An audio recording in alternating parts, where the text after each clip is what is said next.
I'm your host, Stassi Schroeder. Welcome to Tell Me Lies, the official podcast. What's the most unhinged thing of season 3? Steven, because he's so evil. I do think he is misunderstood. You see everyone face consequences. It's intoxicating. The writers just know how to trick you. There's always a twist in this show. It's nothing you would expect. Tell Me Lies, the official podcast, January 6th, and stream the new season of Tell Me Lies, January 13th on Hulu and Hulu on Disney+.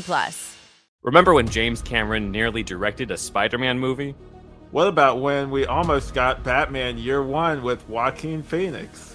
Or David Goyer's Flash movie that would have starred Ryan Reynolds? Well, if you want to learn about all the unmade superhero movies, then check out Superhero Stuff You Should Know. Hosted by Ben Wan and Alex Ramsey, every month we cover nostalgic superhero movies with deep dives into unmade scripts, early drafts, deleted scenes, alternate cuts, concept art, novelizations, and tie-in novels. We also interview the people involved in making the superhero films of our childhood, with our past guests including superhero actors, directors, screenwriters, and concept artists. So remember, that's Superhero Stuff You Should Know, or Superhero SYSK on social media. Check us out on YouTube and wherever you get your podcasts.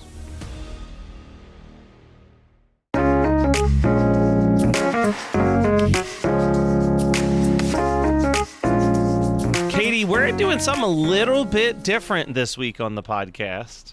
Yeah. You and I live on the internet. That's just how it is. Half of our day is either us sending each other stuff about 90s Christian life, or other people who listen to this podcast that know us sending us stuff about 90s Christian life.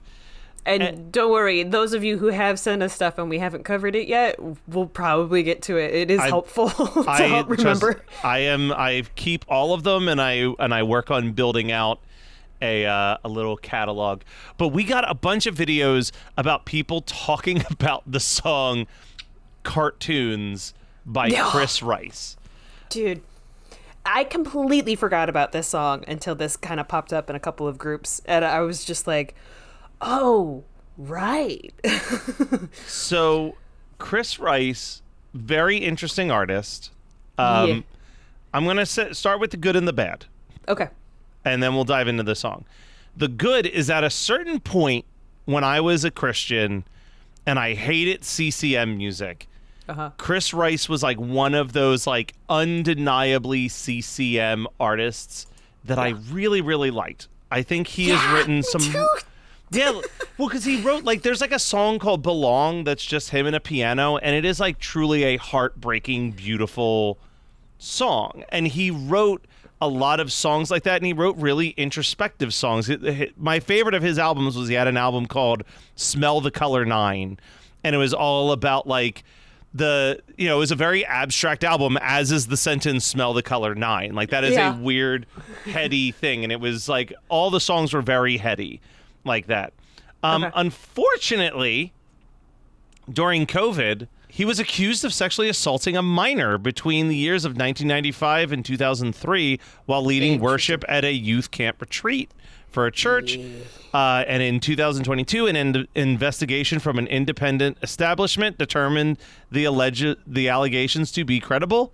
But he has not released a statement regarding the allegations and has not been active in music ever since. Checks out. Okay. Yeah, I didn't realize that had happened during the pandemic. Yeah, so just wanted to get that out there. We're going to be talking about this guy, and look, art is weird. I can appreciate how good of a lyricist this man was and still be pretty confident that I never need to buy, own, or really listen to his music on streaming sites ever again.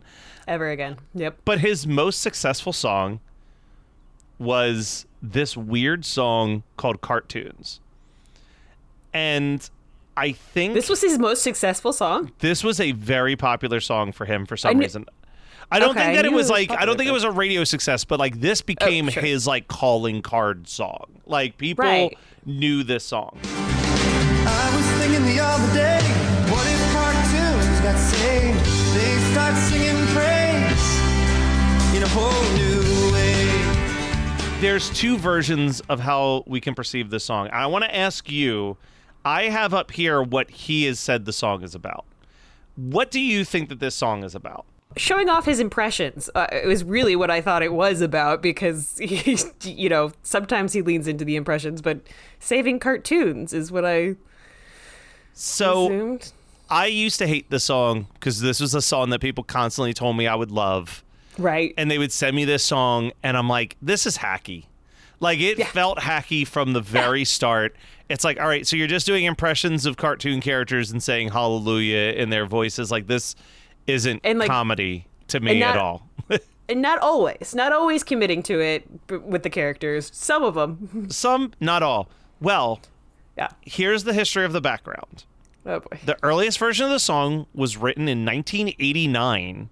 Yeah. And he said it was written quickly at a junior high youth group for a small church, and that the song was meant to illustrate that it's weird that Christians constantly try to make Christian versions of everything. And him using popular cartoons to be an example of why that's a bad idea. Are you fucking kidding me? Like, okay, what? That's A, way too heady for middle schoolers. Yeah. B, kind of genius connecting on that, but like, well, how did it turn into this? It's so lost in the translation. It's 100% like people who listen to Rage Against the Machines and don't understand that, like, they're the person that Rage is saying, fuck you, I won't do what you tell me towards. Like, because I think that most of the people who handed me this song just thought it was a silly song and not a critique of Christianity. Yeah. And I think that somewhere along the lines he stopped talking about it being that too. It does say, originating as a tongue-in-cheek comedic skit satirizing Christian tendency to adapt to popular culture, cartoons gained significant popularity in the contemporary Christian music scene after its release on an album. The song raised controversy in equal measure, with criticism aimed at its theological implications, as well as the prominent references to secular media. Chris Rice, who never intended for the song to be popular in the first place, stopped playing the song in 2004. So, like, even though this was kind of like the song that a lot of people knew him for, I do think that he also was like, this song is, no one understands what this song's about anymore. I'm sick of playing it. I'm not like, if you're coming to my show, you're not going to hear this song anymore. Which is funny, because I feel like the live version is the most popular version of this song. It is easily the most popular version.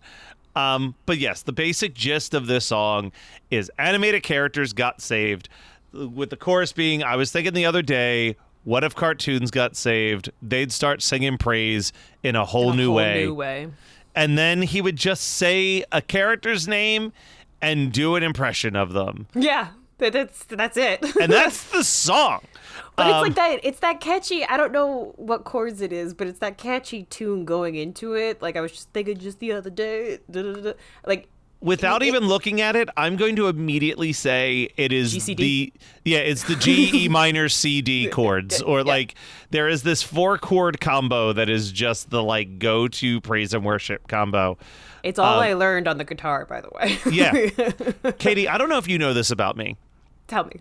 But after my high school punk band broke up, where I played drums and sang, I tried to be a solo guitarist. And similar to you, I really only could perfect those 4 chords at the time. Shockingly. Yeah. So I came up with this idea that I would be an acoustic punk rock artist, and that I recorded an entire 10-track album where every song is the exact same chords, just played at slightly faster or slower tempos. And that was like my whole shtick, was that I would literally start off my set with like showing people how to play the only 4 chords I know, and then being like, now if you got a guitar, you can play along in the crowd. And then I would just play the song. And that was like my weird college, like abstract musical comedy character that I would do. How have I never heard about this?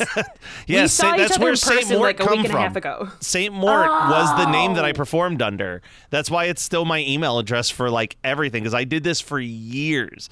This was like, I could never go up and tell jokes, and I don't feel confident in my ability of doing like improv or whatever. But the brief time that I lived in LA, I did open mics as St. Mort, and it would be like weird, dumb shit like that. My favorite thing I ever did, this is a little bit of a Matt Kelly just tangent now, but Please. My favorite thing I ever did was when I came back from California, I played a show in the Philadelphia suburbs, and the entire set was as if I was playing VH1 storytellers. So like I came out and I sat on a bench and I would just tell these insane long rambling stories that went nowhere, and then I would play one of these like 2-minute songs. And my favorite bit was, I think it was like the fourth song in the set. I told this long, detailed story about hitting someone with my car, being pretty sure that I had killed them, putting the body in the trunk, desperately trying to get away with this murder that I may or may not have committed. And the story goes on and on and on. And then I go, anyway, this next song's a cover.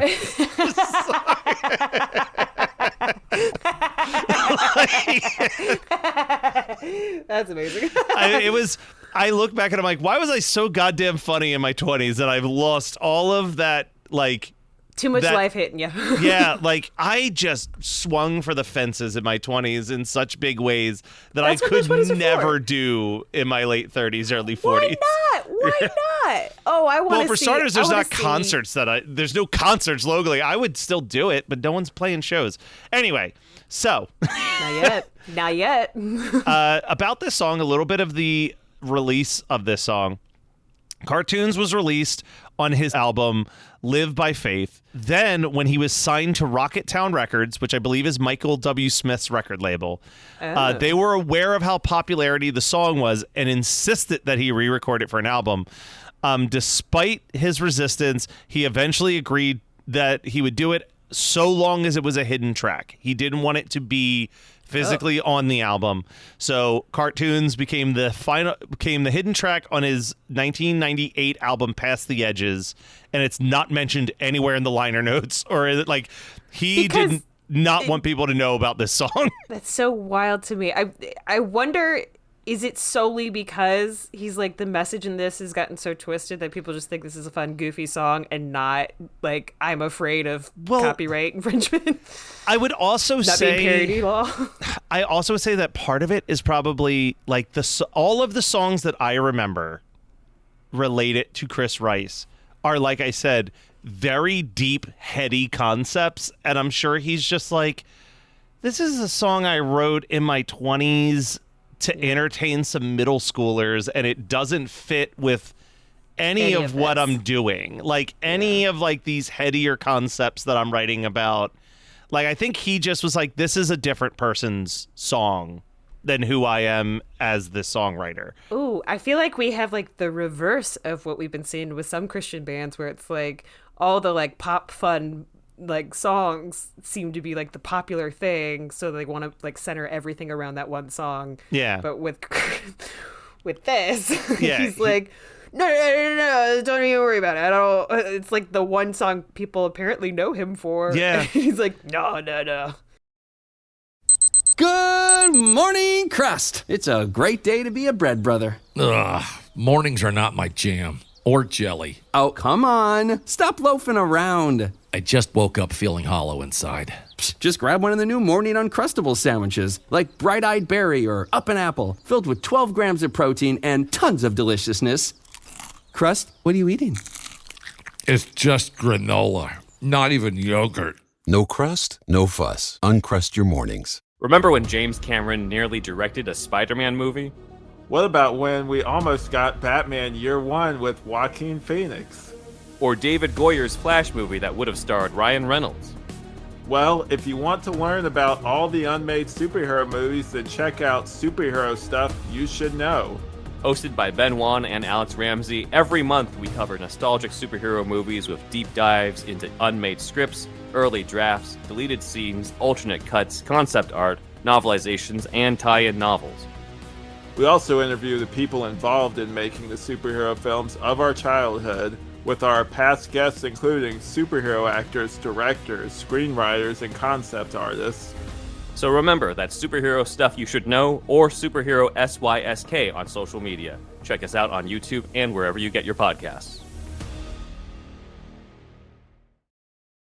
Do you like to laugh, geek out on music, and learn all about that band or artist who had that one song back in the day, but then seemed to fall off the face of the earth? If so, you need to subscribe to One Hit Thunder. Together with an array of interesting and hilarious guests, we do a weekly dive into one-hit wonders like Eiffel 65's Blue, Krayshawn's Gucci Gucci, EMF's Unbelievable, Delamitri's Roll to Me, Los Del Rio's Macarena, Musical Youth's Pass to Dutchie, and even Patrick Swayze's She's Like the Wind. So are you subscribed to One Hit Thunder or what? As Desiree would say, you gotta be. And as K7 would encourage, you gotta come, baby, come and join in on the fun of the One Hit Thunder podcast. Come, baby, come, baby, baby, come, come.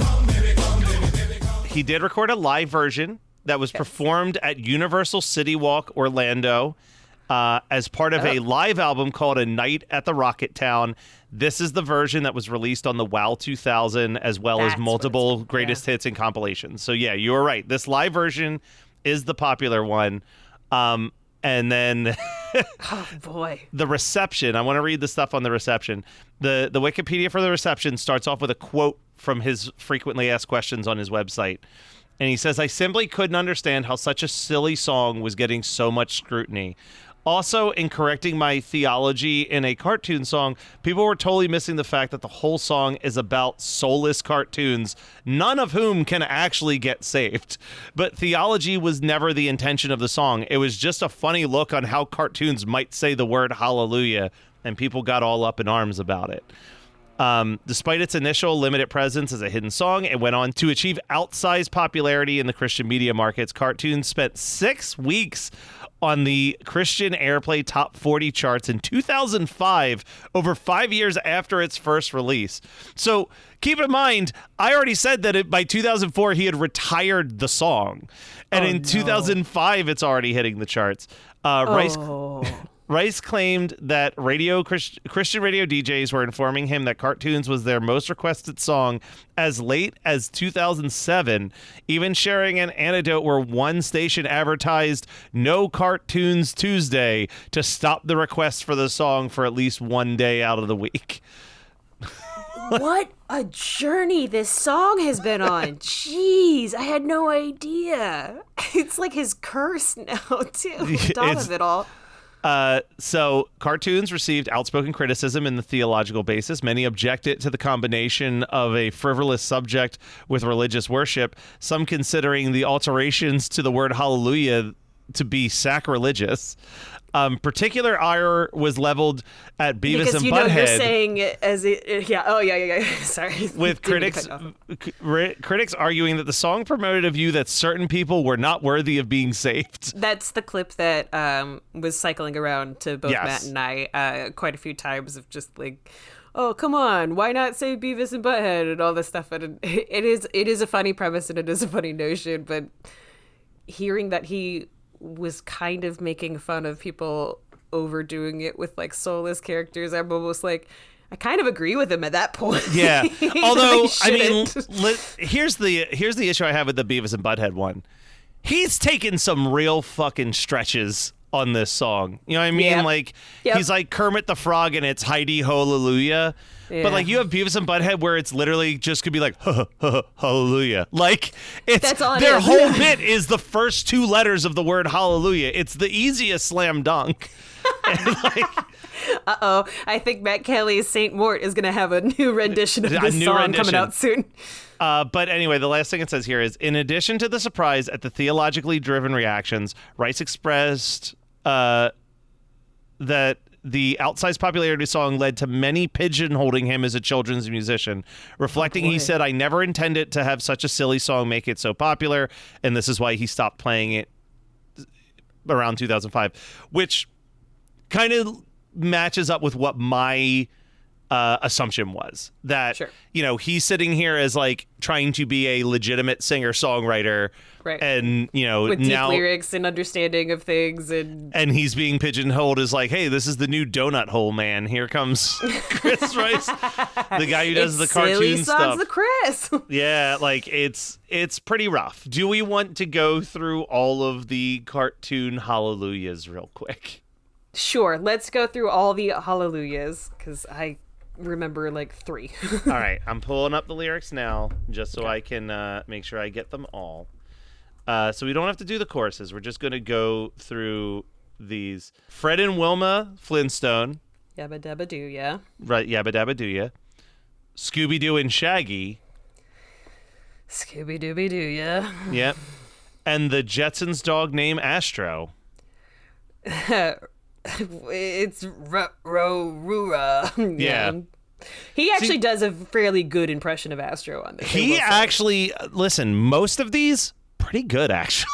Yeah. I must say, as much as we're going to dunk on a lot of this song, and I think even the songwriter would dunk on a lot of this song. Sure. He's not bad at doing these cartoon impersonations. Well, that's why it kind of felt like his own little acting reel. Like, oh yeah, I can do voiceovers too. This is probably this verse is my least favorite of the many verses of ones. So verse 2, it's the Teenage Mutant Ninja Turtles. Cowabungalooya, yeah. Cowabungalooya, dude.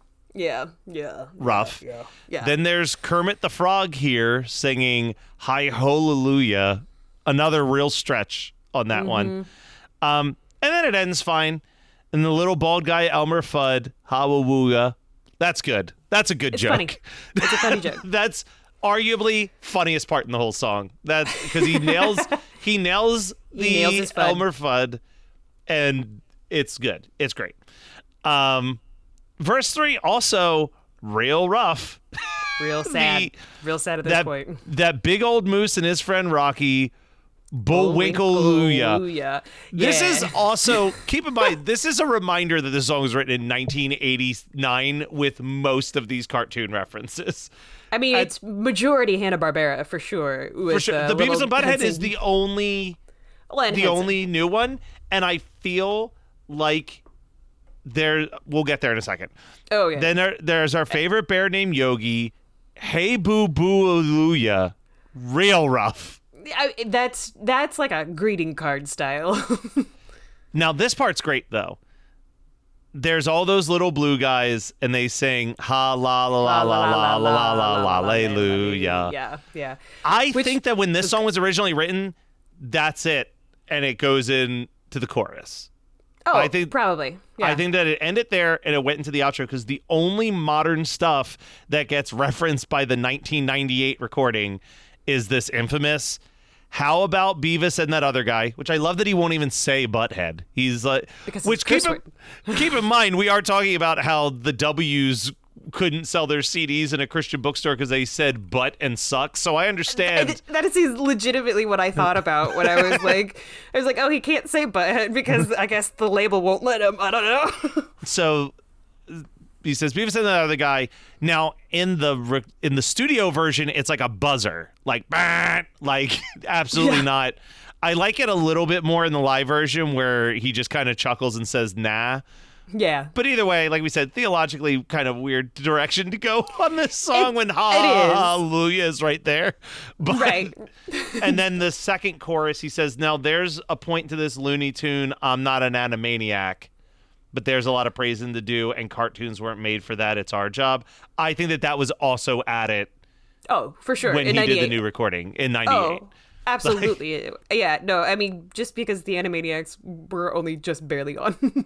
Yeah, that's why it was like the newest references that he could get in there. And then the let's sing hallelujah, hallelujah, and then he does all the different voices, and that's the end.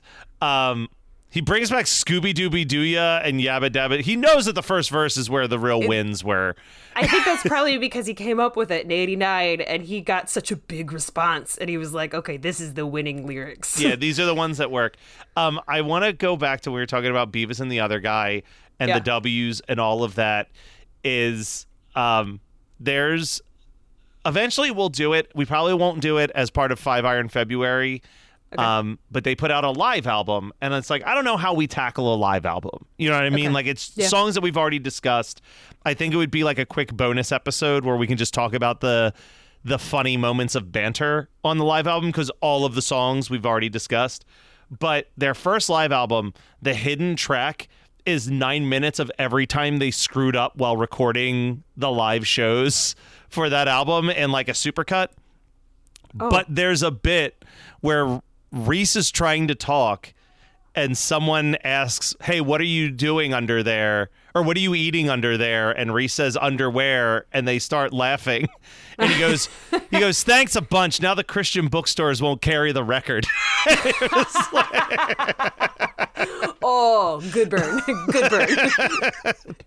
That's a good burn. It's good in how depressingly accurate it apparently was in 1998, where that would be enough of an infraction that you said the word underwear somewhere. Yep. And they're just like, well, now you're making teenagers think about other teenagers in underwear. That just can't go. There is a song in the 90s where he's like, haha, just made you say underwear. That's the Bare Naked Ladies. Pinch me. Okay. Yeah. Pinch me by the Bare Naked Ladies. Pre or post? Were That they is inspired? Oh, no, that was post. Because I remember thinking they stole that from Five Iron Frenzy. I was wondering. I think that was a classic joke in general. Because Yeah, I I think know. someone else did that in my elementary school. Like, hey, what are think you we all eating did, under yeah. there? Underwear. Oh, you're eating underwear? Nerd. My favorite is when they wouldn't explain it, and then I would just go for days on end being like, what happened? Yeah. What happened in that moment that everybody laughed and I was not in I was on out the of joke? the loop. Yep. All right. So, I mean, I guess our final thesis after we've discussed this song is that this song is just fine. Seems like Chris Rice, probably some type of monster that we should mostly wipe our memories of, including this song. We can probably just go ahead and forget about the song Cartoons as well. I think I can just, because I have forgotten about Chris Rice so hard, I kept putting in, like, I put Stephen Curtis Chapman, I put, like, so many different people's names in before I remembered it was Chris Rice. So I think I've already forgotten about him, so good on us. Yeah. But if you do remember him, only remember him for Cartoons. This is all you need to remember him for. And that's basically the song. I just, like I said, we had gotten so many people sending us the videos of everyone on the internet talking about this song. Yeah. I figured, why not? Let's strike while the iron's hot.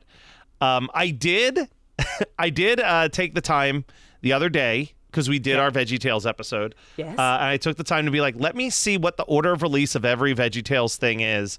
And I also, in doing so, found the exact moment where it stopped being a Christian show, which was like roughly like 2006, where then it's just like a morality show, but like no real biblical stories. Was the tied first to it anymore. episode like, where's the police when I'm scared? Is that when it's switched? Well, the answer depends on what color berry you are.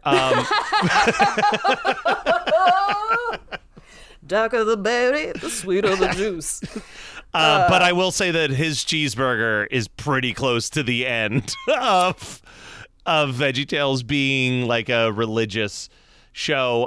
But also to bounce off of what we talked about last week, never again is there not a Silly Songs with Larry. Clearly the fake infomercial was not as well received as the Buffalo song, because everything else is a silly song. There's a couple videos that we're definitely going to skip that are like, I think they put out 3 different silly song compilation VHS tapes to like give them some extra time before a thing was done. Like it was their version of a clip show.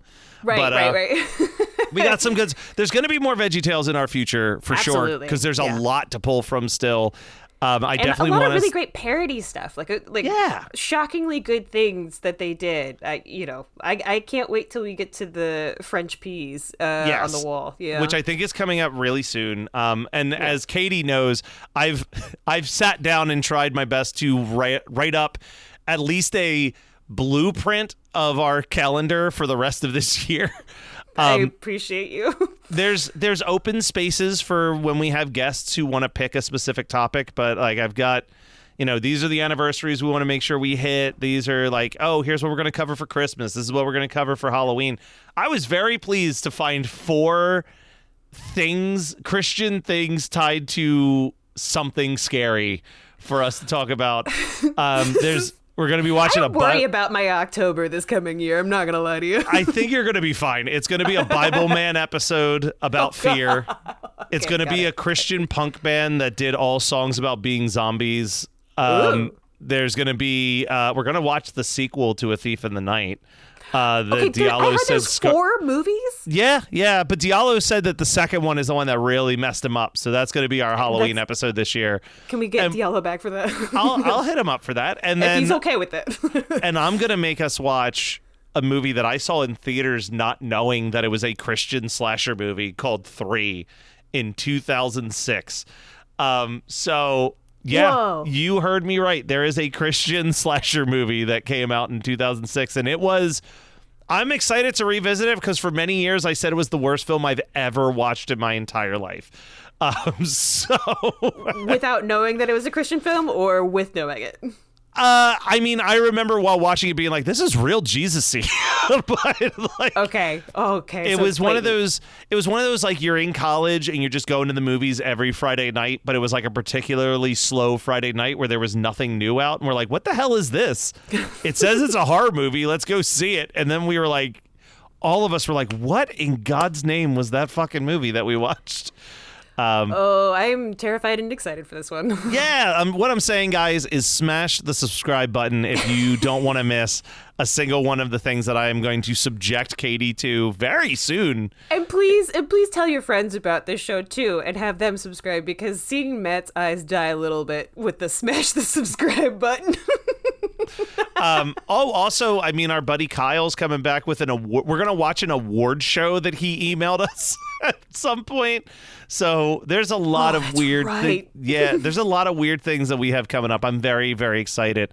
We're going to try to get Brock back on, where you can actually hear Brock. Yeah, that'd be great. I would prefer that. See, continuous internet. Yeah. Any of those options. Yeah. And also, if you're loving the show, you should also subscribe to Geekscape TV, where you can see Katie and I do Internet Supreme Court every week, and subscribe to Napping Through Happy Hour. If you're listening to Christian Cringe, I'm going to assume that you found it through one of my many other podcasts at some point, so I'm not going to list all those off. You know, I do a lot of shit. And we'll be back with something. I don't know what we're doing next week. I just did this whole thing about how I've worked out a calendar, but I don't know what we're talking about next week. We'll figure it out. I'll help you out.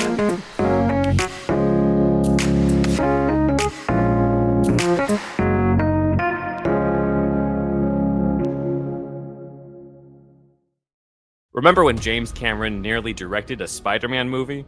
What about when we almost got Batman Year One with Joaquin Phoenix? Or David Goyer's Flash movie that would have starred Ryan Reynolds? Well, if you want to learn about all the unmade superhero movies, then check out Superhero Stuff You Should Know. Hosted by Ben Wan and Alex Ramsey, every month we cover nostalgic superhero movies with deep dives into unmade scripts, early drafts, deleted scenes, alternate cuts, concept art, novelizations, and tie-in novels.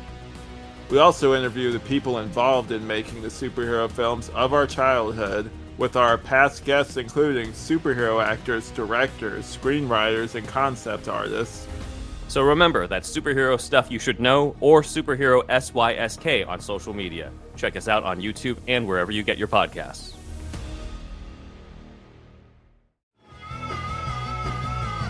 You're listening to the Geekscape Network.